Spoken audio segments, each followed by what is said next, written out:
Hello everyone, my name is Kushal Tripathi and I am your mathematics educator. इस video में हम लोग कवर करेंगे 10th क्लास एनसीईआरटी से एक्सरसाइज 8.3 का question number 1। So this is the question. Express the trigonometric ratios sin a, sec a and tan a in terms of cot a। Alright, तो क्या मतलब है इस क्वेश्चन का? इस क्वेश्चन का मतलब ये है कि यहाँ पर जो आपको ट्रिग्नोमेट्रिक रेशियो दिए हुए हैं कौन कौन से, एक तो साइन ए, दूसरा है सेक ए और तीसरा है टेन ए। इन तीनों की वैल्यूज को आपने फाइंड आउट करना है in terms of cot A में। ऑलराइट, अभी भी क्वेश्चन जब हम सुनते हैं तो थोड़ी बहुत कंफ्यूजन रह जाती है, तो इस क्वेश्चन को मैं आपको थोड़ा लीनियर इक्वेशन के पॉइंट ऑफ व्यू से समझाने की कोशिश करता हूँ। तो जैसा कि आप क्लास 9 में जब थे और मान लीजिए कि आपके पास linear equation in two variable कुछ इस तरीके से दी हुई है, 2x plus 3y equal to 5। Alright, अगर मैं आपसे ये कहूं कि इसमें से x की वैल्यू फाइंड कीजिए इन टर्म्स ऑफ y, तो आप फटाफट से बताएंगे कि सर देखिए ये तो इसके इक्वल हो जाएगी, it is 5 minus 3y divided by 2। तो आप क्या कह रहे हैं कि आपने x की वैल्यू लिखी है in terms of y which is equal to 5 minus 3y divided by 2। Alright, तो सिमिलरली हमें क्या करना है, हमें साइन ए, सेक ए और टेन ए की वैल्यू फाइंड करनी है in terms of cot A.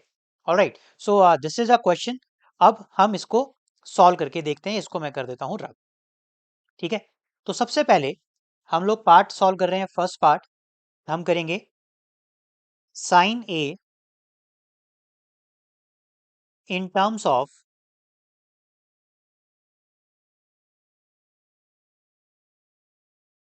Cot A. तो उसके लिए हम क्या करते हैं, नया लिखेंगे, we know 1 plus cot square A is equal to cosec square A. ये एक आइडेंटिटी है, थर्ड आइडेंटिटी है जो हमने स्टार्टिंग में करी थी अपने कॉन्सेप्चुअल वीडियो में, राइट। अब हम कॉसेक स्क्वायर ए को क्या लिख सकते हैं, यहां पर हम कॉसेक स्क्वायर ए को लिख सकते हैं that is 1 upon sine square A. Yes और नो? बिल्कुल। अब अगर हम साइन स्क्वायर ए को लेफ्ट हैंड साइड पे शिफ्ट कर दें और जो टर्म लेफ्ट हैंड साइड पे है that is 1 plus cot square A, उसको राइट हैंड साइड पे शिफ्ट कर दें, कैसे? With the help of cross multiplication. तो ये एक्सप्रेशन कुछ ऐसी हो जाएगी that is sine square A is equal to 1 upon 1 plus cot square A.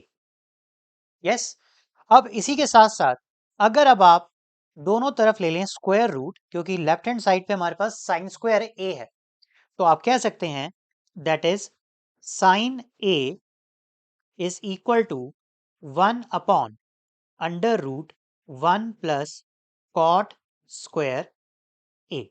So this is the first value.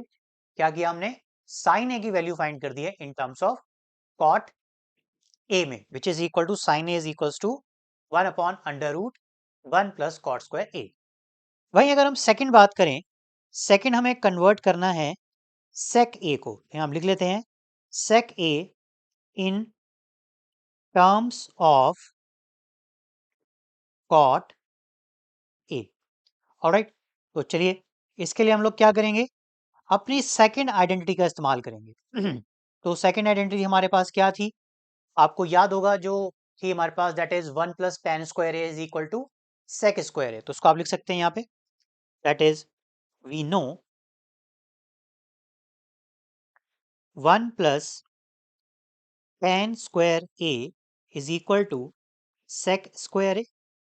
Yes, अब हम टेन स्क्वायर ए को कन्वर्ट करेंगे कॉट स्क्वायर ए में, यानी उसका रेसिप्रोकल कर देंगे। तो उसको हम लिख सकते हैं 1 प्लस 1 अपॉन में cot square A is equal to sec square A. Alright, और अगर हम लेफ्ट हैंड साइड वाले पार्ट को सिंप्लीफाई करें with the help of LCM, तो कॉट स्क्वायर ए इंटू 1 करेंगे, that is cot square A plus 1 whole divided by cot square A, and this is equal to sec square A. Alright, again हमारे पास जो value अभी आई है वो आई है सेक square ए की, बट हमें क्या चाहिए, sec A in terms of cot A की फॉर्म में, तो हम क्या करेंगे, दोनों तरफ स्क्वायर रूट ले लेंगे। तो जैसे आप स्क्वायर रूट लेंगे तो इसी एक्सप्रेशन को आप लिख पाएंगे, देखिए जरा, इट इज सेक ए, मैं राइट हैंड वाली टर्म को यहाँ लिख रहा हूँ और लेफ्ट हैंड टर्म को वहाँ लिख दूंगा। This is equal to cot square A plus 1 whole divided by cot square A. अब जो डिनोमिनेटर में कॉट स्क्वायर ए है उसके ऊपर भी स्क्वायर रूट है, तो उसको हम स्क्वायर में है तो सिंपल करके लिख लेंगे, that is under root cot square A plus 1 whole divided by cot A. So you can say this, sec A is equal to under root cot square A plus 1 divided by cot A. So this is the second value of sec A in terms of cot A. अब last है जो कि बहुत ही simple है, I guess आप लोगों ने gas भी कर लिया होगा, थर्ड पार्ट। तो थर्ड पार्ट के लिए लिख लेते हैं हम यहाँ पे, tan A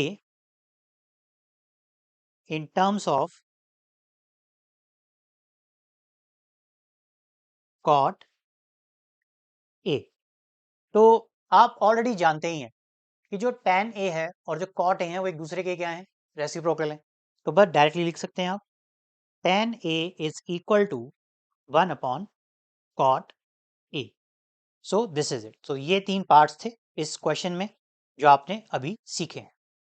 alright students, happy learning. Hello students, thank you for watching my video. I hope your doubt related to this question is clear now. If it's so, then please like it and share it with your friends. Moreover, don't forget to subscribe my channel for free online maths classes. One more thing, if you are looking for a maths teacher for yourself, then contact details are in a description box. Thank you.